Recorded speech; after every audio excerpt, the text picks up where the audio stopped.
조갑제 TV 시청자 여러분 안녕하십니까? 2021년 2월 27일 밤 11시입니다. 이재명 경기도지사는 막말을 많이 합니다. 막말을 하는 사람은 인간성에 문제가 있다는 이야기인데, 이 사람의 인격이 앞으로 집중적으로 조명되고 검증되어야 할 부분이라고 생각을 합니다. 인격적 결함이 있는 사람이 대통령이 되면 어떤 일이 벌어지는지는 트럼프가 잘 보여주었습니다. 그런데 기자들이 그런 문제를 따지지 않고 이재명 지사의 돌출적인 발언을 아주 적극적으로 홍보를 해줍니다. 지금 지지율 1위를 달리고 있는 이유도 이런 언론의 기자들의 호의적 보도와 관련이 있습니다. 기자들이 원래 돌출적인 것을 좋아합니다. 그러나 거기에는 함정이 있습니다. 그런데 오늘 이 이재명 지사가 임자를 만난 듯합니다. 홍준표 의원입니다.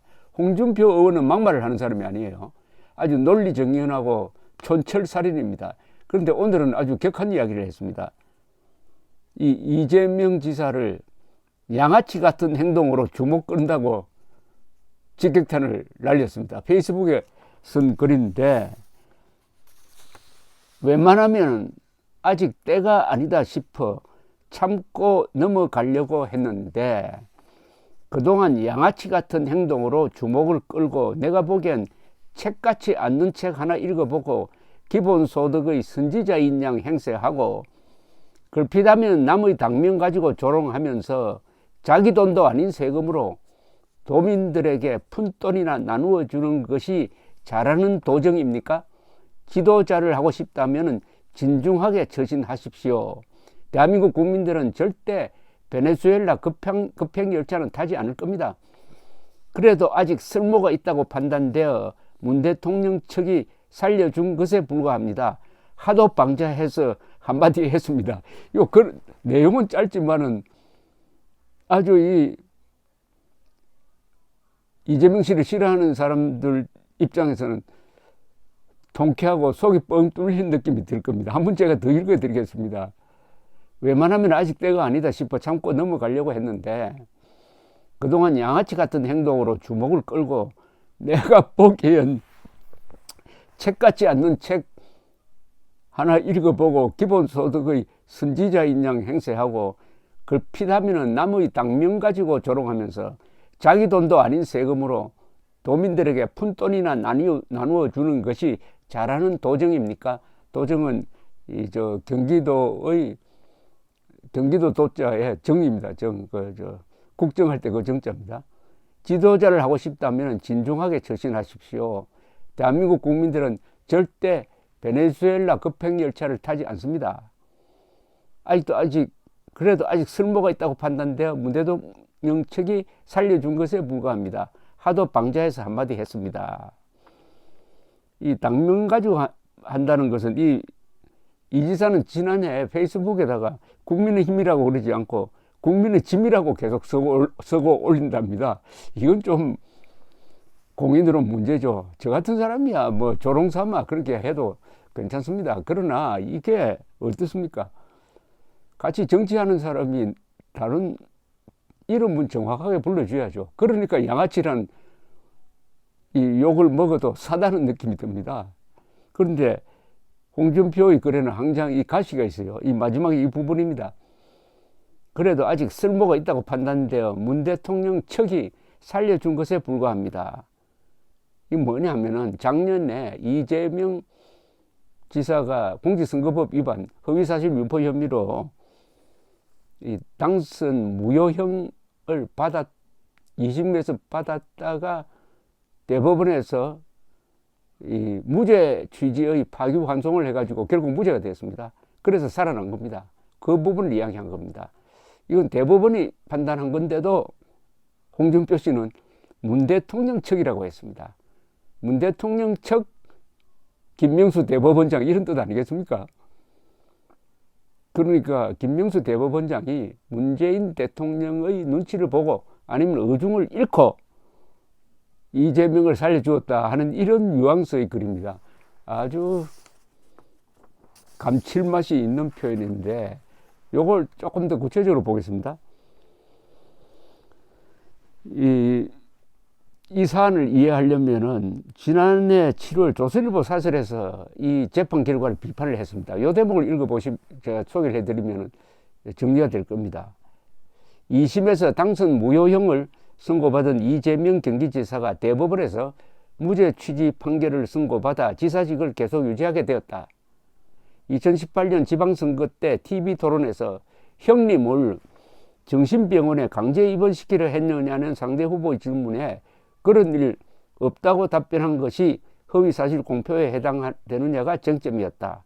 이 지사는 성남시장 시절 보건소장 등에게 친형을 정신병원에 입원시키는 방안을 검토하라고 지시했다. 1, 2심은 물론 대법원도 이 사실을 인정했다. 그런데 이 지사는 토론회에서 그런 일 없다.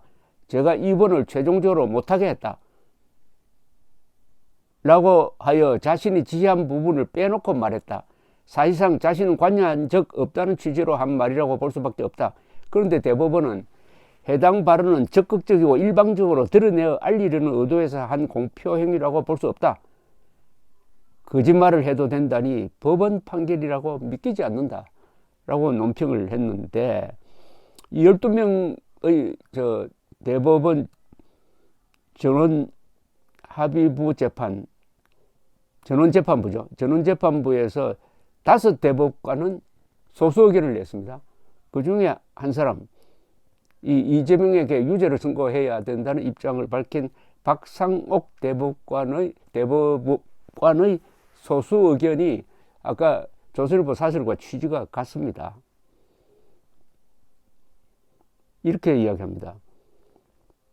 피고인의 발언들을 개별적으로 세분화하여 그것이 사실과 부합한 측면이 있다는 이유로 일부 사실을 진술하지 않은 것이 허위사실 공표가 아니라고 속단하는 다수 의견은 대법원 판례의 확립된 법리에 반하고 국민의 법 감정과도 떨어져 있습니다.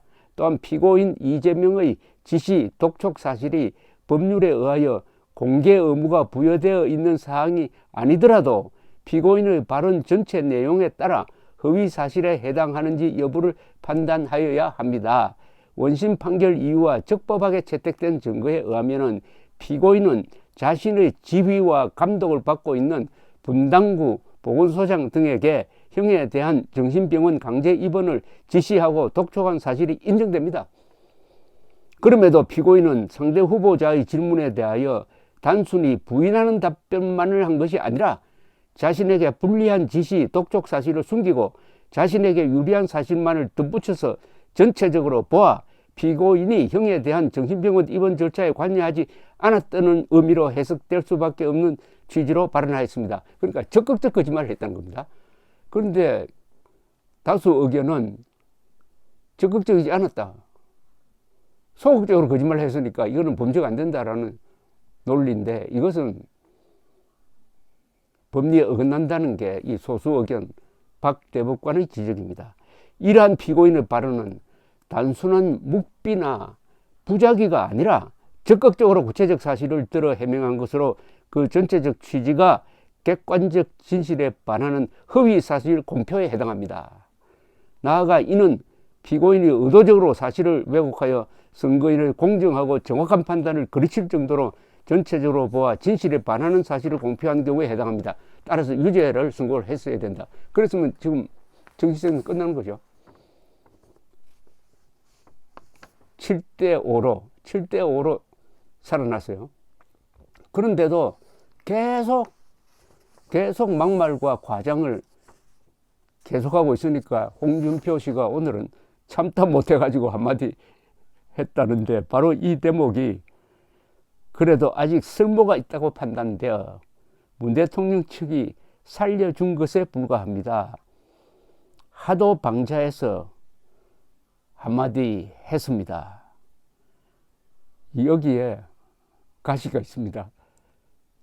그런데 이재명 씨의 이 운동은 우리 국민들이 진지하게 한번 밑줄을 그으면서 생각을 해볼 필요가 있습니다. 이 대통령이란 자리입니다. 저게 뭐 시장 자리도 아니에요. 구청장 자리도 아닙니다.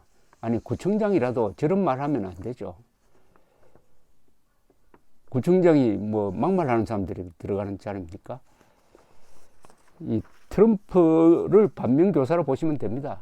트럼프는 하루에 21건의 거짓말을 했습니다.